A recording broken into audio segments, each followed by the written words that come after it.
Imagine a rural village in Iraq.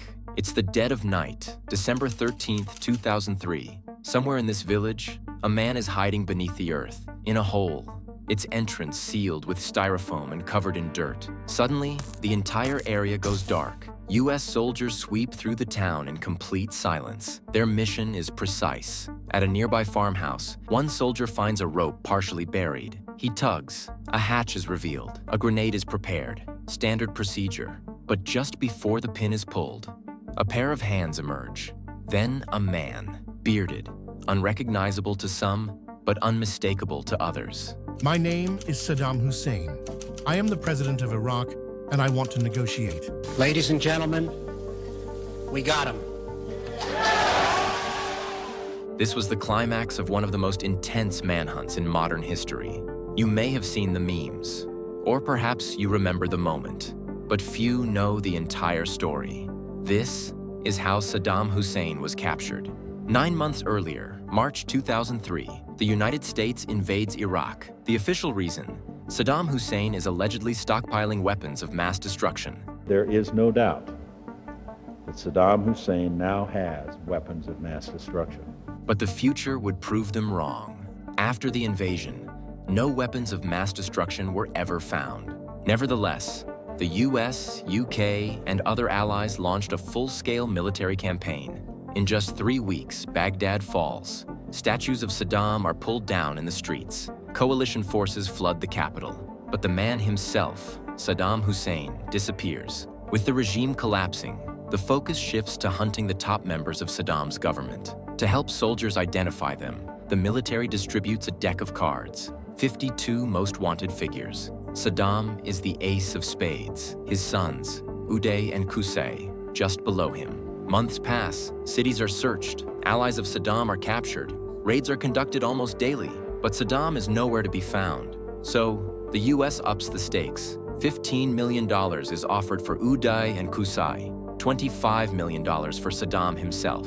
Then, a breakthrough. In July 2003, a man walks into a US base in Mosul. He claims Uday and Qusay are hiding in his house. Soldiers investigate, and he's telling the truth. The brothers are cornered. They refuse to surrender.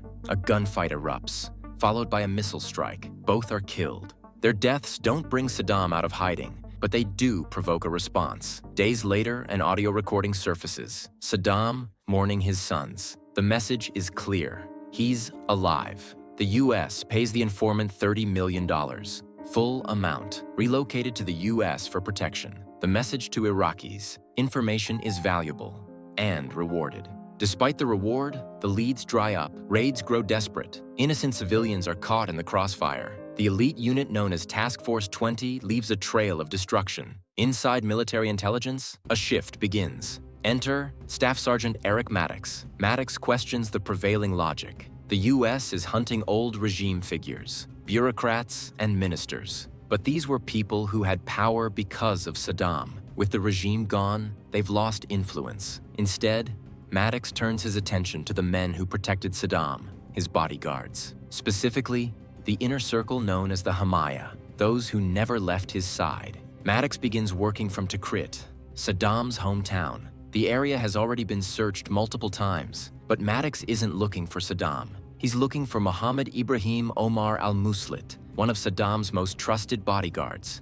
Maddox interrogates local contacts, slowly tracing Ibrahim's network. He learns about business associates, a driver named Basim, and eventually Mohammed's son, Muslit. During questioning, Muslit shares a strange detail. His father still goes fishing at a small pond near the city of Samarra. This seems trivial until Maddox remembers something else. In an earlier interrogation, a former housekeeper mentioned Saddam loved maskoof, a grilled Iraqi fish. If Ibrahim is fishing regularly, Saddam might not be far. Acting on this theory, US troops raid the fish pond. They find 2 fishermen. One of them turns out to be related to a lieutenant in the insurgency. He mentions an uncle with a house in Baghdad.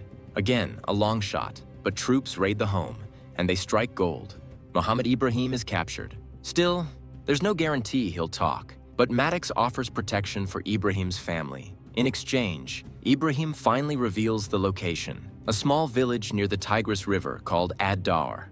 Troops are sent immediately. They search 2 nearby farmhouses. Nothing. They're ready to call it off, but Ibrahim points to a small shack just north of the area. Still nothing. Then, Ibrahim subtly kicks at a rope on the ground outside. Soldiers follow the signal. They pull it, a trapdoor appears, and then, from the darkness, My name is Saddam Hussein. I am the president of Iraq, and I want to negotiate. defeated, unshaven, silent. But his capture isn't just a military success. It's a carefully staged message. The US military quickly invites journalists to see the hideout. They film inside the hole. They release photos of Saddam being examined, his mouth opened, teeth checked like a prisoner. The aim is clear: destroy the myth of Saddam. And it works. The image of Saddam hiding in a hole becomes iconic, used in textbooks, documentaries, even memes. But this wasn't accidental. Saddam had spent decades building a cult of personality. His face on every wall, his voice in every broadcast. The US understood. The best way to break that myth was to humiliate it. Saddam's capture didn't end the Iraq War. Violence continued for years. Insurgencies grew. An exit strategy never truly existed. But what this moment showed, perhaps more than anything, is the power of narrative. The war started on a false one: weapons of mass destruction. That didn't exist, and it was propped up by another, turning Saddam into a symbol, a villain, and then a man found hiding underground. That single image reshaped the public perception of the war, and to this day, it lingers as one of the most defining moments of the 21st century. Because this wasn't just the fall of a dictator, it was the rise of storytelling as a weapon of modern war.